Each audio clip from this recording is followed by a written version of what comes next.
goodness spreads, further goodness.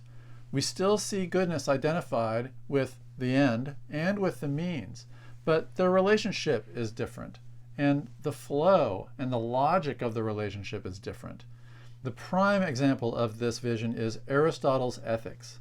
Aristotle described transcendentals, truth and goodness and beauty, properties of being, and they all belong together, and we're attracted to them.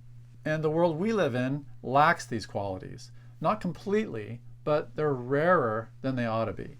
Because our world lacks truth and goodness and beauty, these qualities need cultivating in us and around us so that we can serve our purposes. Down in the fog, we live lives of unhappiness. We are unfulfilled. We fail to reach our potential. And that unhappiness, or let's call it wretchedness, is a symptom of our vice, our destructive habits that keep pulling us away from the excellence that we could obtain. In this case, the trip up Mount Fuji amounts to cultivating virtues, human excellences that allow human beings to meet our potential, to be truthful, good, and beautiful.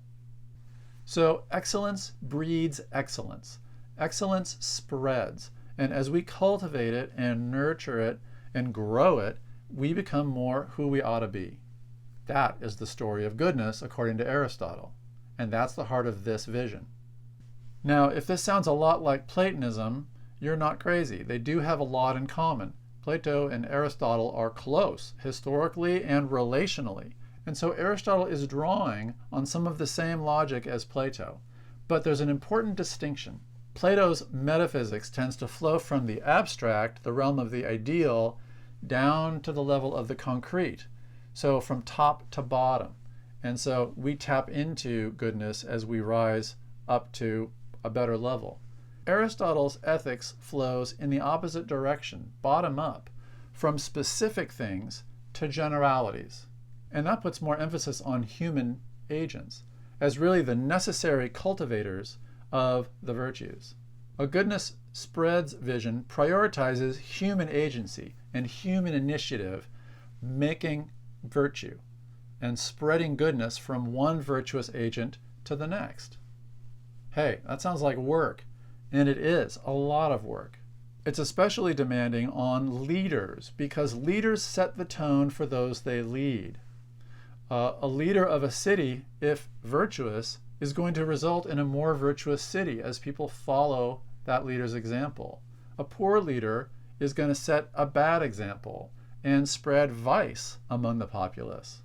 You can see the logic of leadership trickling down all over the place, in the past, in the present, in the contemporary world, and of course in the Bible. Moses sets the tone for his people, and they gradually improve in character. David sets the tone with mixed results. Solomon sets the tone with terrible results. So Jesus told his disciples, set the right tone. The Lord is depending on you as ambassadors of his kingdom. Here's Matthew chapter 7, starting at verse 12. The golden rule: whatever you wish that others would do to you, do also to them. This is the law and the prophets. Listen to the initiative that Jesus is demanding of his followers. Enter by the narrow gate, for the gate is wide, and the way is easy that leads to destruction, and those who enter by it are many.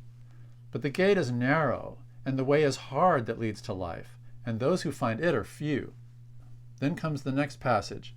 Beware of false prophets who come to you in sheep's clothing, virtuous, but inwardly are ravenous wolves, vicious, bad leaders.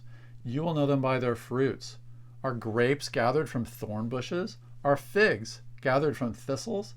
So every healthy tree bears good fruit, but the diseased tree bears bad fruit. The Gospel of Matthew is full of those kinds of commandments. Be perfect as your Father in heaven is perfect. And by that he means be as loving, even loving of enemies, as your Father is. Or, you are the salt of the earth. You are the light of the world. You are goodness, and you're meant to spread goodness. A goodness spreads mentality comes with its own set of frustrations. It easily degenerates into perfectionism, where we get caught up in being a little incrementally better and better. And if we rely on rules and structures to produce that goodness, to foster that virtue, it can easily lead us into legalism, into getting caught up in rule following, which doesn't produce the character it promises. The Pharisees are characters in the Gospels that represent a goodness spreads vision gone haywire. Pharisees actually have a wonderful aim. They want to help Israel be purer, more like the priests in the temple, and readier for the Lord's return. But because of their methods, they've ended up perfectionistic, legalistic, hypocritical.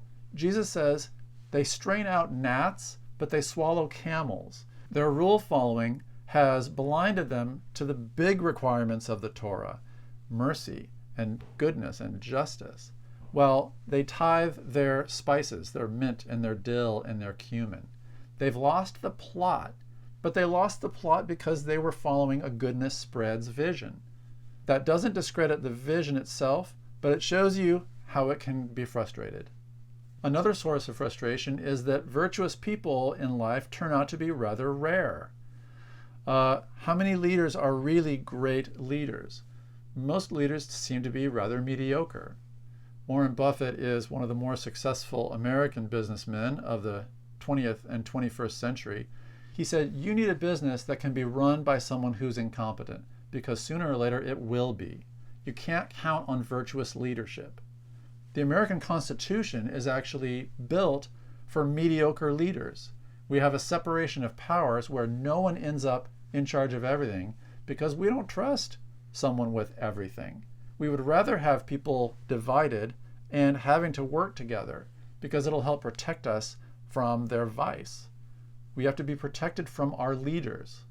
You might say that's one of the shortcuts that people take in a goodness spreads vision. We're actually going to build our organizations to protect us from vice rather than cultivating virtue. Another shortcut in a goodness spreads vision is elitism.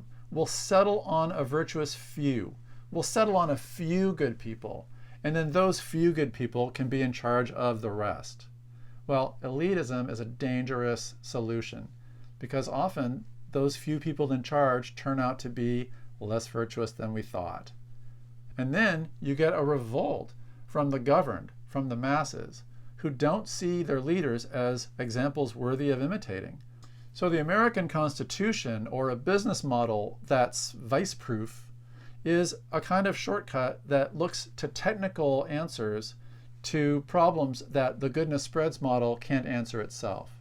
You might think of our whole industrial age as one of those shortcuts. Industrialization and other technical achievements actually make virtue less important.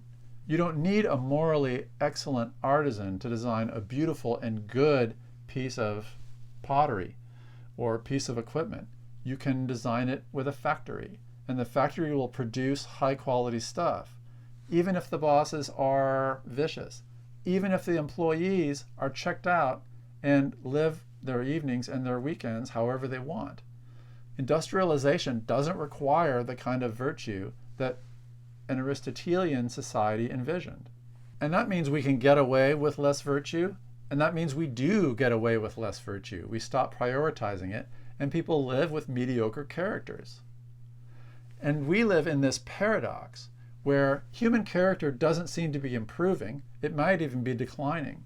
And yet, we live in a world that's more prosperous than ever, that's more peaceful than ever, with fewer wars, less violence, and healthier than ever, where we live longer and better. Well, does that mean the goodness spreads vision doesn't work? Not necessarily, but wow, it's a temptation to abandon this vision of goodness and go for the goodness results vision, because it seems to produce what we're after. The thing is, if you're after human excellence, if you're after the true realization of human potential, then more productivity, longer lifespans, and fewer wars isn't going to yield it. And it's not going to yield the kind of personal satisfaction that we get when we rise to our potential. And that's one of the frustrations of the paradoxical situation we live in our technological society.